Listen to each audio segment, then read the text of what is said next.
પ્રથમ તો મારે ચૂંટાયેલા તમામ પ્રતિનિધિશ્રીઓને હૃદયની લાખ લાખ શુભકામના પાઠવું છું કે લોકોએ આપની ઉપર ભરોસો મૂકી આપને એક મત પેટીમાંથી બહાર કાઢીને આપને એક લોક પ્રતિનિધિ તરીકે જ્યારે જવાબદારી સોંપી છે ત્યારે તમામ પ્રતિનિધિશ્રીઓને હૃદયની શુભકામના પાઠવું છું.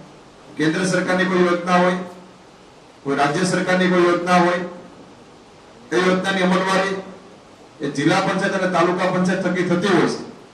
જે પણ યોજનાની ગ્રાન્ટો આવે એ ગ્રાન્ટોની અમલવારી અહીંયા બેઠેલા પદાધિકારી દ્વારા એ દરેક વિસ્તારની અંદર કરવામાં આવતી હોય છે. મિત્રો, ગામડું ખૂબ એક મહત્વની કડી સાથે જોડાયેલું છે.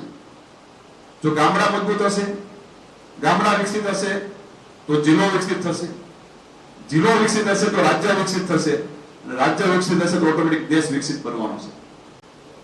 ગ્રામ સ્વરાજ અભિયાન અંતર્ગત જિલ્લા પંચાયત તથા તાલુકા પંચાયતના નવનિયુક્ત પદાધિકારીશ્રીઓ અને સદસ્યશ્રીઓ માટે આયોજિત એક દિવસીય આ ક્ષમતા નિર્માણ એટલે કે કેપેસિટી બિલ્ડિંગના તાલીમ કાર્યક્રમમાં આપણી વચ્ચે ઉપસ્થિત આપ સૌને મારા જય ગિરનારી.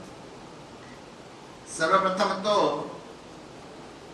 આપ સૌએ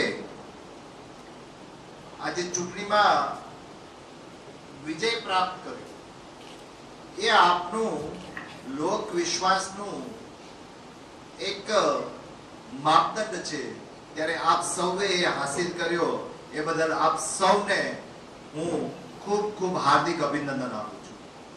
આપની જીત એ સાબિત કરે છે કે આપના વિસ્તારમાં હજારો નાગરિકોનો વિશ્વાસ, હજારો નાગરિકોની આશા અને અપેક્ષા આ જીત સાથે સંકળાયેલી છે.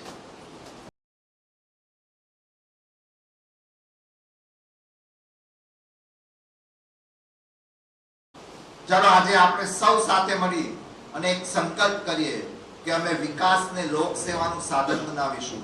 અમે પારદર્શક, જવાબદાર અને સંવેદનશીલ જનપ્રતિનિધિ તરીકે કાર્ય કરીશું. અને ફરી એક વખત બધા જ સભ્યશ્રીઓને ખૂબ ખૂબ અભિનંદન પાઠવું છું. અને